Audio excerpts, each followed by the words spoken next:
الحمد لله رب العالمين الرحمن الرحيم مالك يوم الدين إياك نعبد وإياك نستعين. Assalamualaikum warahmatullahi wabarakatuh.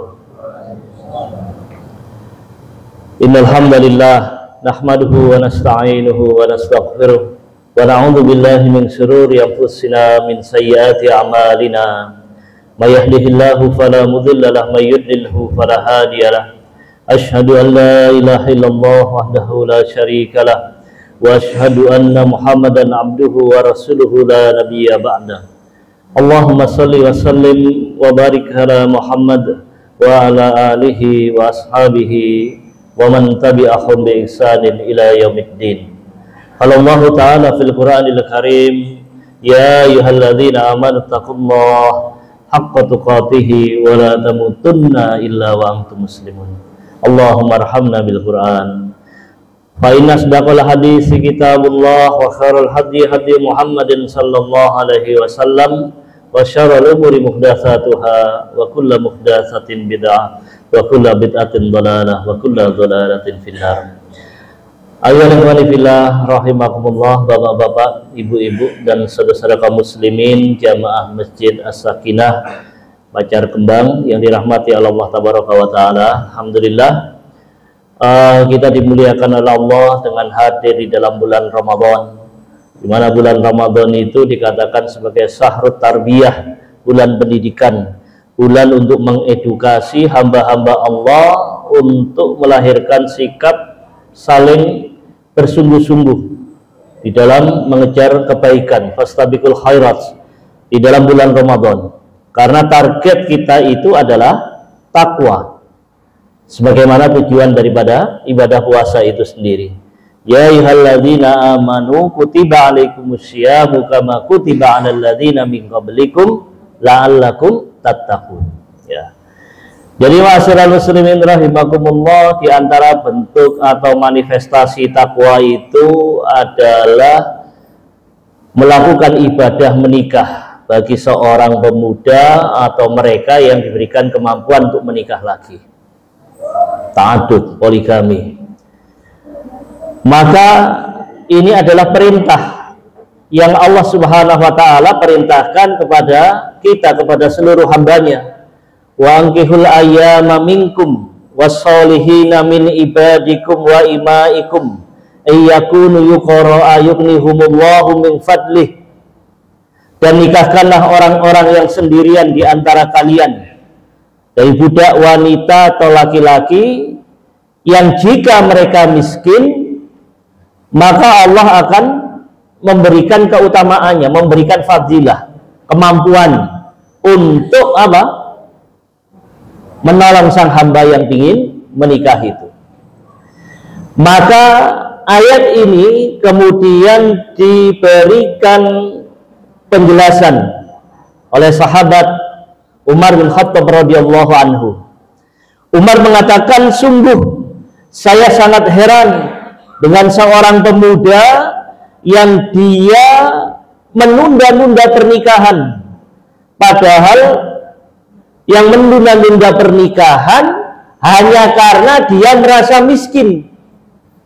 Padahal di dalam ayat ini, kata Umar bin Khattab radhiyallahu an, Allah telah menjanjikan kekayaan bagi hambanya yang akan menikah. Iyakunu fuqara'a yughnihumullahu min fadlih. Maka Allah akan memampukan dengan keutamaannya bagi mereka yang miskin. Ini janji Allah. Tidak mungkin janji Allah itu meleset. Ya, innallaha la yukhlifun mi'ad. Sesungguhnya Allah tidak akan pernah menyelisihi janjinya. Apalagi kemudian diperkuat dengan hadis Nabi Muhammad sallallahu alaihi wasallam yang berbunyi, salasatun haqqun 'alallahi 'ainuhum, al-mujahidu fi sabilillah, wal mukatabil ladzi yuridul ada, wan nakihul ladzi yuridul afaf. Tiga kelompok manusia yang Allah merasa berhak untuk menolong mereka. Siapa itu? Mujahid fi sabilillah, orang yang berjihad di jalan Allah Subhanahu wa taala, seperti saudara kita yang hari ini yang ada di Gaza, Palestina. Kemudian wal mukatabul ladzi yuridul ada. Kelompok yang kedua adalah budak yang ingin membebaskan dirinya, maka Allah akan membantu mereka. Dan yang terakhir, wan nakihul ladzi yuridul afaf, dan seseorang pemuda yang ingin menikah dalam rangka menjaga kehormatan dirinya, maka Allah akan membantu dia. Ini kata Nabi Shallallahu Alaihi Wasallam, sabda Rasulullah Muhammad Shallallahu Alaihi Wasallam. Ya, jadi jangan ditunda-tunda. Kalau seandainya anak-anak kita sudah beranjak dewasa, dia sudah ngerti tanggung jawab, punya bekal din, bukan agama, maka nikahkan dia dalam rangka menyelamatkan dia dari fitnah, fitnah tu syahwat. Ya, wa fitnah dunia kata Ibnu Qayyim, fitnatu syahwat wa fitnatu syubhat. Wa fitnah dunia, fitnah syahwat dan fitnah syubhat. Maka fitnah syahwat yang sering mendera anak-anak muda kita, apalagi pas sekarang, zaman di mana gambar perempuan telanjang sangat mudah didapat di HP kita, cerita-cerita porno, film-film porno dan sebagainya. Ya, ditambah mungkin anak kita tidak kita bekali dengan pemahaman din yang bagus, sudah jadi sumber fitnah. Padahal perintah Nabi Shallallahu Alaihi Wasallam, ya ma'syarasy syabab man istata'a minkumul ba'ah. Hai para pemuda, ya ma'syarasy syabab man istata'a minkumul ba'ah, maka barang siapa di antara kalian yang memiliki ba'ah, kemampuan. Menurut para ulama, al-ba'a itu kemampuan dalam dua hal kata mereka. Yang pertama, kemampuan untuk melakukan hubungan seksual saja. Kalau dia ngerti, dia mampu, tidak punya penyakit untuk itu, segera nikahkan. Dalam penjelasan ulama lainnya, kemampuan selain hubungan seksual juga kemampuan di dalam mencari nafkah. Dia sudah bekerja. Maka ini seruan Nabi, ya masyarakat sabab man istata'a minkumul ba'a falyatazawwaj. Kenapa? Fa innahu aghaddu lil basari wa ahsanu lil farji. Karena dengan menikah itu akan mampu menundukkan pandangan kita. Tujuan menikah itu salah satunya itu, menundukkan mata kita. Ghadul basar, menundukkan pandangan. Jangan pandangan mata kita ini menjadi pandangan mata yang liar, seakan si pemilik mata ini tidak pernah ngaji, tidak ngerti agama. Ada orang yang bukan mahram dilirik, diikuti, ya dilihat dari atas sampai bawah. Tayangan TV apalagi hari ini, saya nggak pernah lihat TV Ustaz, YouTube ya, nah ya itu Ustaz. Nah, ini anak-anak kita sudah ngerti YouTube, nggak takut apa kita? Ya, nanti diminta pertanggungjawaban oleh Allah Subhanahu wa taala. Tidak pernah mendidik anak kita dengan mata untuk menundukkan pandangan. Padahal mata ini sumber fitnah juga, Bapak Ibu. Tapi ada mata yang selamat. Ainani yamassuhuman nar, kata Nabi sallallahu alaihi wasallam.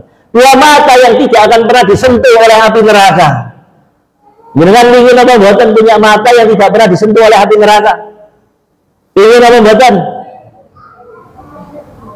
Mata yang tidak pernah disentuh api neraka itu maknanya pemiliknya juga akan masuk surga. Siapa? Ainun bakat min khasyatillah, mata yang senantiasa menangis karena takut kepada Allah Subhanahu wa taala. Kalau dia menjadi kepala rumah tangga, menangis, takut dalam doanya karena belum mampu menjadi bapak yang menjadi teladan bagi rumah tangganya, bagi istri dan anak-anaknya. Kalau dia menjadi seorang anak, dia menangis, takut karena belum bisa berbakti kepada kedua orang tuanya, belum membahagiakan orang tuanya yang pingin anaknya segera menikah umpamanya.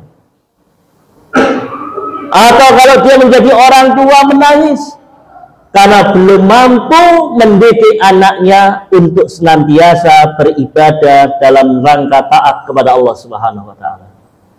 Ainani yamassuhumun nar, ainun bakat min khasyatillah.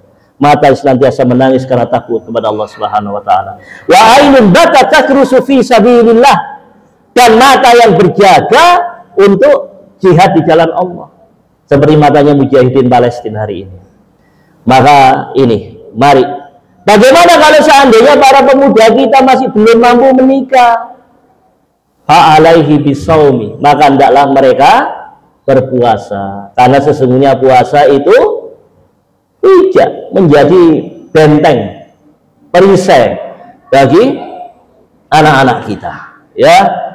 Jadi Bapak Ibu masyarakat muslimin rahimakumullah serta para pemuda yang hadir pada hari ini, mari koreksi. Kalau seandainya Ramadan ini menjadikan kalian lelaki yang semakin membaik, segera menikah. Ustaz, bulan Ramadan, mari ini percuma aku nikah ya poso Pak Ustaz. Ya enggak apa-apa. Ibadah itu kalau sudah diberikan kesempatan sama Allah, tidak usah ditunda-tunda. Sebab ketika ditunda, belum tentu jenengan akan diberikan peluang yang sama untuk kedua kalinya. Ya, dijaga. Perhatikan hadis Nabi, pemuda yang baru menikah ketika itu, ya, ketika bulan Ramadan, mungkin tidak kuat menahan nafsu, terjadi pelanggaran, berhubungan dengan istrinya di siang hari, menemui Nabi Shallallahu Alaihi Wasallam. Maka Nabi kemudian memberikan apa? Kafarat bagi orang yang berhubungan di siang hari bulan Ramadan dengan istrinya. Entah puasa, entah tidak. Di siang hari dilarang, haram hukumnya. Ya, jangan pakai alasan Ustaz saya kan musafir, boleh tidak puasa. Kalau kemudian di tengah jalan saya safar, nginap di hotel, hubungan dengan istri saya kan tidak kena hukum. Siapa bilang? Pendapat para ulama mengharamkan walaupun kita tidak sedang puasa. Membayar budak kafaratnya, kalau tidak ada ngasih apa? Puasa 2 bulan berturut-turut 60 hari. Kalau tidak bisa ngasih makan orang miskin 60 orang. Ya. Makanya tetap hati-hati, dijaga puasa kita, ya. Kalau seandainya itu menjadi solusi terlebih dahulu karena anak-anak kita masih belum mampu, ayo terus dibina supaya mereka bisa meraih ibadah yang baik berupa nikah nantinya, ya. Dan tidak ada pilihan yang lebih baik bagi seorang mukmin kecuali apa? Pasangan yang soleh atau soleha, ya. Utamakan itu, ya. Sebab perempuan itu dinikahi karena 4 perkara, karena agamanya, karena wajahnya, karena keturunannya, karena hartanya. Maka kata Nabi, pilihlah yang karena agamanya, ya, dan itu jauh lebih selamat. Demikian ma'asyiral muslimin rahimakumullah, aku qouli hadza wa astaghfirullah li wa lakum. Subhana rabbika rabbil izzati amma yasifun wa salamun alal mursalin walhamdulillahi rabbil alamin. Assalamualaikum warahmatullahi wabarakatuh.